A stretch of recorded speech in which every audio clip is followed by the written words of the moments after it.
to introduce our panel here this evening. Lieutenant General Phahlane, the Acting National Commissioner of the South African Police Service, and Mr. Jason Chabalala of AXA. I'm going to ask General Phahlane to say a few words and then we'll take a round of questions. Thank you, General. Thanks, Sally. Good evening to you all. We thought it is important that we do a briefing where we are following the unfortunate incident, the robbery at the OR Tambo International Airport a week ago.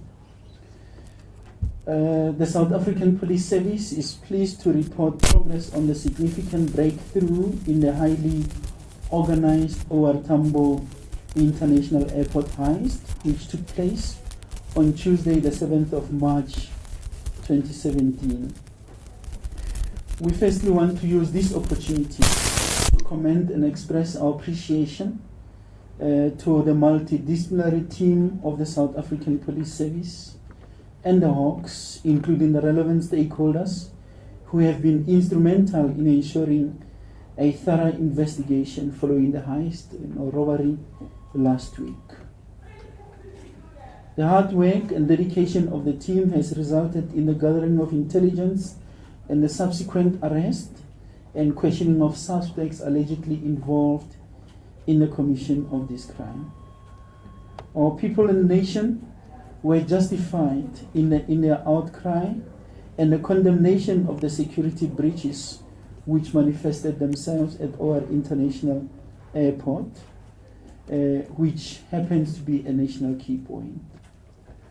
We have resolved as law enforcement agencies to work hard in ensuring that the perpetrators of this crime are brought to book.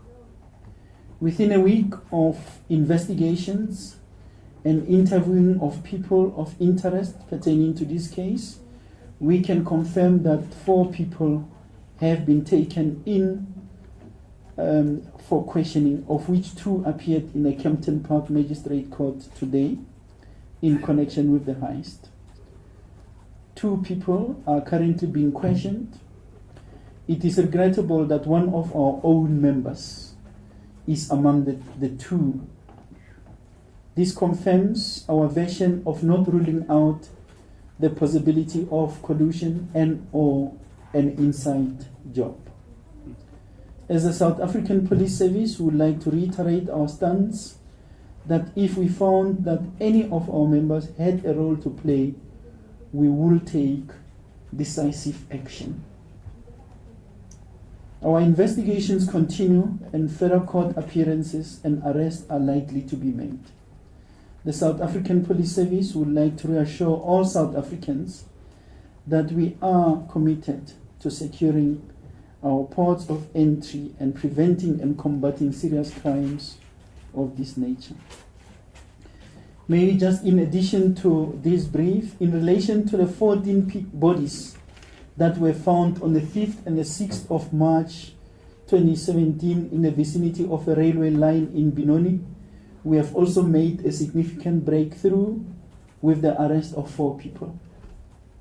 We can confirm that the victims and suspects are all Lesotho nationals.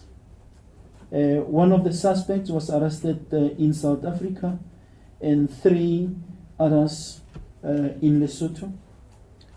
We are at this stage in discussion with our Interpol colleagues to facilitate the extradition of those that are in Lesotho. Unlicensed firearms that were found in their possession in Lesotho are subjected to forensic analysis.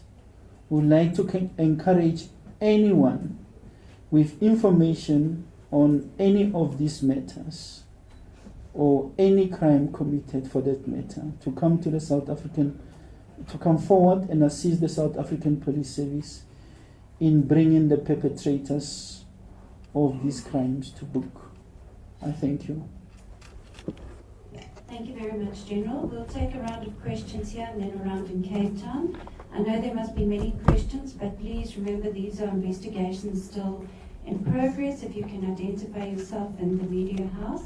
I'll start in the front, going on to Graham, and then to Barry at this stage. Mark from Jack Ryan FM. Lieutenant General, if you can just maybe give us a little bit more detail. You're saying that people appeared in court. What are the charges? The questioning, kind of just some detail on that, please. And yeah, gender, ages, any detail that you can give us on the four. Thanks.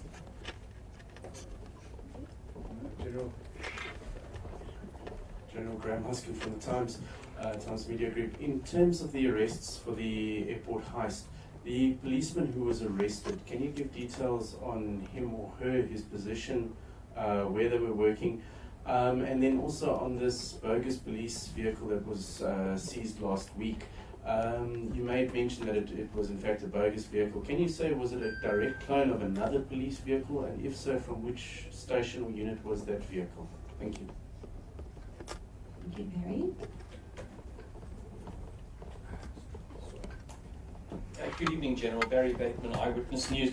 Graham covered me on the first question there. Just some details about this particular police officer, his rank, where was he stationed, and so on. I just wanted some clarity on, you said that one of your own was one of the two, but you just referred to two people being questioned and two people appearing in court. Which exactly is the police officer of the two that appeared in court, or is he still being questioned? I just wanted the clarity there. Thank you. Okay. Thank you very much, General. Thanks, Barry. The policeman is still being questioned. He's not one of the two that already appeared before court. And I am, if you were to allow me at this stage, not disclose the details of this person until at a point where the questioning and so on has concluded. So I can't tell you station and so on. In terms of Graham, the cloning, no, remember we said it's a bogus police vehicle. So all what it means is that the markings which were on that vehicle are not the markings of an original police vehicle. A person would have taken, let's say, we know that there was a buggy which was used there, would have went and obtained the markings and placed them on the vehicle. That's what we refer to. But it is not identical to any of our cars, as in registration numbers and so on. Mark, the charges. There's some noise. Yeah. There's some feedback, but if it doesn't trouble you, let me continue. In respect of the charges, remember, there is no charge which is a heist. It's armed robbery. That's the case that is being pursued in this instance. The gender and the ages, I'm not going to provide the finer detail at this stage. I can only say to you that the two who had already appeared before court are African males. I think that's what I can share with you. Thank you. Thanks, Sonny. Okay, thank you. Can we see if there's any questions from Cape Town, please? Good evening, Acting NASCOM. Brigadier Sally here. We don't have any questions from Cape Town. You can proceed to that other side. Thank you. Thank you very much. We'll take another round, starting on that side. Okay. Graham again, and 3 and 4 here. Thank you. Good evening, Anton Meyer from Pretoria FM. General, did you manage to recover some of the money that was stolen? And secondly, were you able to determine how much money was stolen? You couldn't tell us last week. I know it was still part of the investigation between you and AXA. Are you able to tell us now how much was stolen last week? Thank you. Thank you, Graham. Sorry, Commissioner Graham Hoskin again from the Times. In terms of the arrests, can you say whether the arrest came about from a tip-off? Also, we've heard repeated from multiple sources saying that police had received prior warnings to this heist, that this heist was going to take place, and there were serious questions being raised over why police were not at gate 1 when they should have been, and the police vehicle that was meant to escort the money to the aircraft was also not available. In terms of these warnings that police have received, are you able to say whether this forms part of the investigation at all? Thank you. General Khomotso from SABC News. I'd like to know, in terms of the 3 arrests for the Lesotho nationals, have they appeared in court? And their firearms, is it possible that they could have committed the crime with them and left with them to Lesotho and were found in their possession, or what's the status there? Thanks. Thank you. And the last question. Hi, good evening. It's Kaya here from ENCA.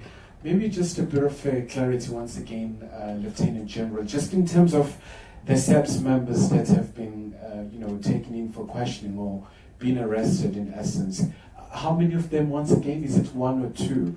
And maybe just in terms of, because for some time the OR Tambo has been seen as, this crime haven of some sort. So do you believe that, have you dealt a blow in terms of the syndicates that has had a bit of a strong concentration? So do you believe that this will lead into more arrest for other cases whereby you haven't cracked those cases? Thank you. Thank you very much, General. Thanks, Eddie. Let me start with Kaya. SABC members, only 1 at this stage that is amongst those that are arrested. We are not going to rule out further arrest, even if those that are still to be arrested are members of the South African Police Service. We will do so. So there is only 1 that is arrested. It is early days. We can't say that while we are in these initial stages, suggest that we have dealt syndicates a blow. One of the realities may be that these may not necessarily be the same people that were involved in a commission of crimes before in that particular area. So it will be premature for us to say that we have dealt some syndicates or criminal activities around the airport a blow. There is commitment from our side as the South African Police Service and all stakeholders to work hard in ensuring that we do not have a repeat of what has happened. Thus, the effort and us being able to report to you on the successes in the early stages of our investigation. I did not capture the name correctly. I thought you said Ufenze or Ufenze. The firearms, or first, those people that are arrested in Lesotho, I already know that they were before the court's that side, and they have already been found guilty for possession of illegal firearms. Now, those firearms will obviously, as I said earlier, form part of our investigation. That's why we said that we will have those firearms subjected to forensic examination, which is ballistic testing that we'll do. We will take them, and the view is to determine whether those firearms were involved in the killing of the 14 people here in South Africa. Graham, we are not solely dependent on tip-offs. So maybe you should start by congratulating crime intelligence in this instance for having worked very hard in gathering intelligence, which has led to us being successful in apprehending some of those that were involved. So I'm simply saying it is not tip-off based, it is based on intelligence. Now the rumors which were saying that we were aware that there was going to be a crime committed at the airport, we said remain subject of our investigation. Remember, we said on the day the airport, in our view, based on what happened, was characterized by security breaches. So if there was such information prior, ordinarily we would have acted. But for now it remains a rumor, but it also remains an integral part of our investigation in determining where the security breaches emanated from. Anton, the money, we are still looking for the money. We did not recover that money at this stage. We will do our best to get there. The how much, it's still a subject of our investigation. We can't give any figures out at this stage. Thanks, Aline. Okay, thank you very much. Thank you for covering our media briefing. I hope your questions have been answered, and good evening.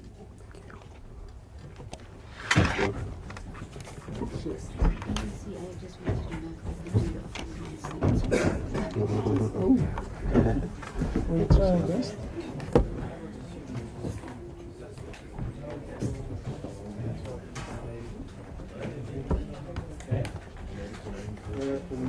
Yes, yes. Perfect. Thanks very much. At least I would have been a long day. Yeah, no, it's true. Yeah.